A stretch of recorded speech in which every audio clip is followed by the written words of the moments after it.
কালো রঙের মহিমা কতটা তা কি কখনো আপনি ভেবে দেখেছেন? কালো কলমের কালি।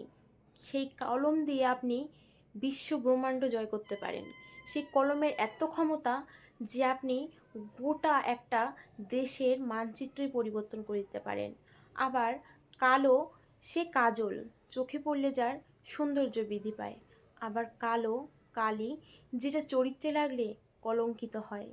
কালো যে আমরা সবাই বলি, কালোকে প্রশংসা করি, কালোকে অবহেলা করি, সত্যি কথা বলতে কি জানেন, কালো আছে বলেই আলোর এত কদর, কালো আছে বলেই জগৎটা এত সুন্দর। না হলে সব কিছু যদি সুন্দর পরিষ্কার হতো, দেখতেন আপনার চোখে ঝাপসা হয়ে যেত হয়তো। কালো আছে বলেই আমরা সব কিছুকে এত সুন্দরভাবে উপভোগ করতে পারি।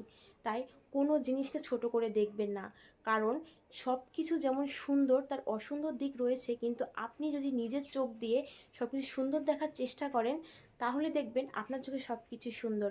সব কিছুকে ইতিবাচক দিক তৈরি করুন, সব কিছুকে নেতিবাচক দেখবেন না। নেগেটিভিটি আপনার মনে কখনো জায়গা দেবেন না।